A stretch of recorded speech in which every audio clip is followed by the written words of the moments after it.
প্রিয় দর্শক বন্ধুরা, আমরা আজকে উপস্থিত হয়েছি international film festival of south Asia Toronto 2017।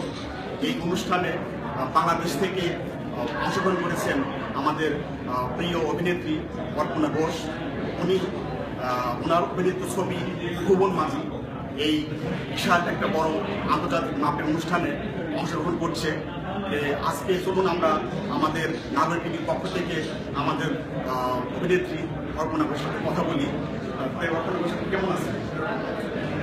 আপনাকে জানতে চাইব যে এই যে আপনার অভিনীত ভুবন মাঝির ছবি এই একটা আন্তর্জাতিক পর্যায়ে অংশগ্রহণ করছে, এই ব্যাপারে আপনার অনুভূতি বা আপনার যদি আমাদের নাগরিক টিভির দর্শকদের উদ্দেশ্যে বলতেন।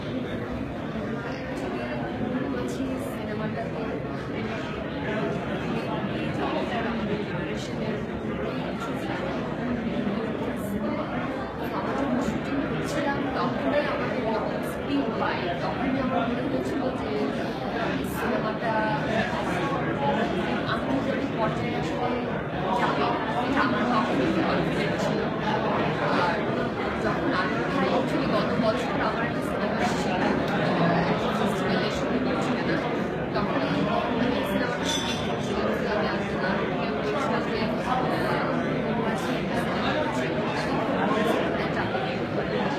যখনই আবার মাঝের জন্য আমাকে বললো যে এখানে আসার কথা, এটা আমার ফার্স্ট ফেস্টিভ্যাল, আমি কখনো ফেস্টিভ্যালে অ্যাটেন্ড করিনি, এটা আমার ফার্স্ট ফেস্টিভ্যাল। আমার ভালো লাগছে এবং আসতে পেরেছি মাঝে সাথে, এটা আমার অনেক। এই যে ভুবন মাঝি একটা মুক্তযুদ্ধ ভিত্তিক একটা আমাদের স্বাধীনতা যুদ্ধের একটা চলচ্চিত্র, এই যে এই ছবি ভূমিকা আমাদের দর্শকদের উদ্দেশ্যে বলতেন। বাংলাদেশের দর্শকরা অবশ্যই এটা সম্পর্কে জানে। গত মার্চ মাসে 3rd মার্চে এটা রিলিজ পেয়েছিল, বাংলাদেশে ব্যাপক সাড়া আছে, স্পেশালি ইয়াংদের কাছে। আমরা যেটা মনে করি যে ইয়াংরা আসলে এখন মুক্তিযুদ্ধ নিয়ে ভাবছিলাম, মুক্তিযুদ্ধ সম্পর্কে খুব কম জানছি, আসলে আমরা এটা দেখাতে পারছিলাম। ভুবন মাঝি দিয়ে এটা আরেকবার প্রমাণ করেছে। ভুবন মাঝি সিনেমাটা মুক্তিযুদ্ধের সিনেমা, এটা 1970 সাল থেকে 2013 সাল পর্যন্ত 3টা ঘটনা দেখানো হয়। বেসিক থিম হচ্ছে মুক্তিযুদ্ধের সময় একটা ছেলে যে স্টোরি পেয়েছে ওই সময় নদী যে হচ্ছে একদমই সাধারণ একটা ছেলে যুদ্ধে যাওয়ার ঘটনা, সে মিউজিক পড়তে ভালোবাসে, সে রবীন্দ্রনাথ ভালোবাসে, সে গান গাইতে ভালোবাসে, সেরকম একটা ছেলে খুবই সাহসী হয়ে ওঠে, সেটার একটা ঘটনা। আর আমার যে চরিত্রটা সেটা হচ্ছে তাকে কীভাবে ইন্সপায়ার করে যুদ্ধে যাওয়া। আমাদের মুক্তিযুদ্ধে অনেকগুলো অনেক স্টোরি আছে, এটা এই যে ছবি ভুবন মাঝি, এই যে একটা বড় পরিসরে আমরা চাই যে এই ছবিটা পুরস্কার পাক বা এই ছবি আরো আমাদের যারা উদ্যোগ বা যারা পরিচালক তারা এটা করুন। কথা হলো যে এই যে ভুবন মাঝি ছবি, এই ছবির পিছনে যারা কাজ করতে গিয়ে অভিজ্ঞতা বা অনুষ্ঠান হয়েছে বাধার সম্মুখীন হয়েছে নাকি? না, বাধার সম্মুখীন বলতে আসলে কিছুই হয়নি। সবাই জানে সরকারের সিনেমা সব দিক থেকেই প্রিভিলেজ ছিল এই সিনেমাটাতে। একটা যেটা বিষয় ছিল পরবর্তী সময় কাজ করতে গিয়ে আমি যেটা ভাবছিলাম যে কলকাতার প্রথম দিকে একটু অ্যাডজাস্টমেন্ট করতে ঝামেলা হবে কিনা, আমি ওইটা নিয়ে চিন্তা করছিলাম, কিন্তু ইট ওয়াজ ফাইন। মানে পরমত হচ্ছে মানে অসাধারণ একজন, যদি সত্যিকার অর্থে যদি এক্সপ্লেইন করতে হয় সম্পর্কে অসাধারণ একজন অভিনেতা এবং আনুষ্ঠানিক বন্ধু। তো পরমত সম্পর্কে অনেক কিছু আমার ডিরেক্টর, স্পেশালি ডিরেক্টরের কথা যদি বলি, ফকির আলী ফিল্মের কথা বলি, উনি হচ্ছে পুরো সিনেমাটার টিম ওয়ার্ক, তো একদম প্রপার টিম ওয়ার্কটা ছিল আর কি সিনেমাটা হয়তো এখন বাংলাদেশের যে সমস্ত ছবিগুলো হচ্ছে বা বাংলাদেশের নাটক বা চলচ্চিত্রে যে পরিবেশটি সম্বন্ধে বলতেন যে এখন কি অনেক ভালো ছবি আছে বা যারা অভিনয় করছে তারা ভালো নিচ্ছে? অ্যাকচুয়ালি আমি ফুল মাছের যেদিন প্রিমিয়ার সেদিন আমাদের ভাই সিনেমাটা দেখে উনি কান্না করে আমাকে দেখে আমাকে দর্শকদের অনেক বেশি পেয়েছে। ওনারা তো আসলে মুক্তিযুদ্ধটা চোখের সামনে দেখেছে, আমরা তো সামনাসামনি দেখিনি, আমরা তো স্বাধীনতার পরবর্তী ওনারা দেখেছে। উনি আমাকে বলছিল একটা কথা যে 1949 থেকে 1979 পর্যন্ত যে সময়টা পিরিয়ডটা ওনারা পার করেছে, যে সময়টা আসলে আমরা এখন পার করেছি। আমাদের সিনেমার একটা হ্যাঁ কিছুটা ধস এসছে, কিন্তু আমি মনে করি এটা পরিত্রাণ হবে এবং আশা করি আরও ভালো ভালো সিনেমা হবে। এই আমাদের এখানে তো ক্যানাডায় অনেক বাংলাদেশি ভাই বোনেরা আছে, প্রবাস করছে প্রায় লক্ষাধিক। তাদের উদ্দেশ্যে যদি কিছু বলতেন।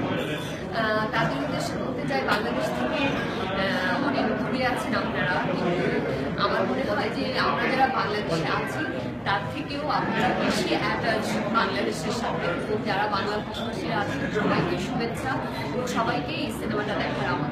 প্রিয় দর্শক, আমাদের মাঝে উপস্থিত আছেন আনোয়ার রাজা। তিনি হচ্ছেন এই south Asia international film festival of south এশিয়ার সাথে বাংলাদেশি হয়ে কাজ করার একজন আয়োজক।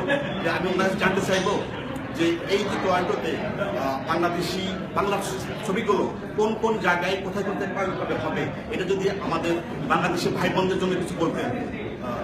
আনোয়ার রাজা। ধন্যবাদ দুলারি ভাই, ধন্যবাদ দিদি। আসলে আমি এক এক করে বলছি, এবার 7টা ফিচার ফিল্ম এসছে বাংলাদেশ এবং কলকাতা থেকে, যেটা আমরা বেঙ্গলি সেগমেন্ট।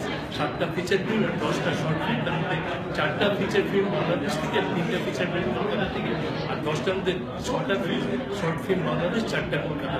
আমরা বাংলা ছবিগুলো আমাদের শুরু হবে 14 মে দিস সানডে। ঋতুপর্ণা সেনগুপ্তের গহীন হৃদয়, সেটা রামটন সিনেপ্লেক্স হবে 14 মে 5:30 PM। আর বাকি সবগুলো ছবি আমরা দেখাবো মে 21 and 22, এটা হলো সানডে আর মানডে। আগা খান মিউজিয়াম ফাউন্ডেশনের ভিতরে একটা স্পেসিফিক থিয়েটার আছে, স্পেশালাইজড। ওখানে অ্যাড্রেস হলো 77 উইনফোর্ড ড্রাইভ। একটার সময় শুরু হবে মে 21 কিংডম অফ প্লে সাবজেক্ট মাটির পূজা দিচ্ছে। তারপর হবে যেটা নিয়ে এখন অপর্ণাকে আলাপ করলো, অপর্ণা যে ছবিটা নিয়ে এসছে ভুবন মাঝি 3:30টার সময় মে 21 সানডে। আর 5:30টার সময় চিত্রকর একটা ছবি, যেটা কলকাতার আমেরিকার দুজন পেইন্টারের জীবনের গল্পের উপরে ভিত্তি করে, সত্যি গল্পের ভিত্তি করে রয়েছে।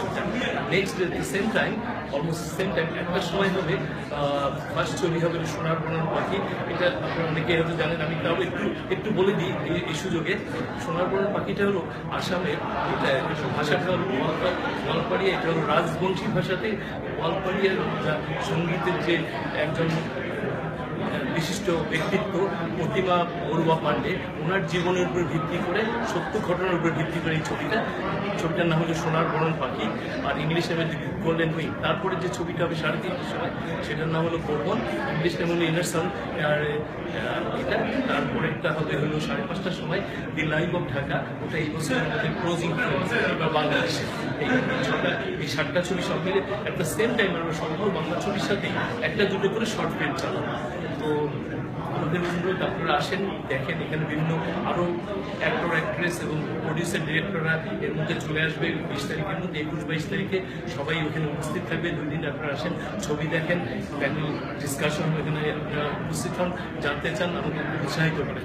প্রিয় দর্শক, আমাদের প্রিয় অভিনেত্রী কল্পনা ঘোষ, উনি 1913 সালে জাতীয় পুরস্কার পেয়েছেন মৃত্তিকা 2013 সালে। 2013 সালে মৃত্তিকা মায়া সেরা অভিনয়ের জন্য। আমরা চাইবো ওনার অভিনীত ভুবন মাঝি এই আন্তর্জাতিক পর্যায়েও অনেক পুরস্কার পাবে। এবং আমার ইন্টারাপশন করলাম, অপর্ণার সঙ্গে একটু বলে দিই, ওর আসলে এর আগে ছবি টরন্টোতে এসছে। আপনার ঠিক টরন্টো ইন্টারন্যাশনাল ফিল্ম ফেস্টিভ্যালে ওর একটা 2015-তে মেঘমাল্লার ছবিটা এসেছিল বাংলাদেশ থেকে, একমাত্র ছবি। ওটার অভিনেত্রী অপর্ণা ছিল। আর 2016-এর 2টো ছবি আমাদের ফেস্টিভ্যালে এসেছিল, একটা হলো মৃত্তিকা মায়া আর একটা হলো সুতপার ঠিকানা। আপনার দর্শকরা আপনার ওর ছবি দেখছেন, এবার ওকে স্বয়ং দেখবেন এবং ওর এবারের ছবি ভুবন মাঝি দেখার জন্য আপনারা অবশ্যই আসবেন ভাই 21 তারিখে। আমরা আশা করব এই ভুবন মাঝি ছবিটা আমাদের যারা বাংলাদেশি ভাই বোনেরা টরন্টোতে অবস্থান করছেন, যারা চলচ্চিত্রকে ভালোবাসেন তারা দেখবেন এবং আমাদের আপাকে আমার চলচ্চিত্রকে অনুপ্রেরণা দিবেন। আর নাগরিক টিভির পক্ষ থেকে এই কেনাকাটা আসার জন্য, টরন্টোতে আসার জন্য আপনাকে অসংখ্য ধন্যবাদ, আপনার জন্য অসংখ্য শুভকামনা। সেই সাথে আমাদের ভাই বড় ভাই, ছোট বড় ভাই আনোয়ার আজাদ, সে যে একটা সুন্দর একটা উদ্যোগ নিয়েছে, আন্তর্জাতিক পর্যায়ে আমাদের চলচ্চিত্রকে উপস্থাপনা করার জন্য একটা উদ্যোগ নিয়েছে। এই জন্য নাগরিক টিভির পক্ষ থেকে আপনাদের দুজনকে অসংখ্য ধন্যবাদ। ধন্যবাদ দুলা ভাই, থ্যাংক ইউ।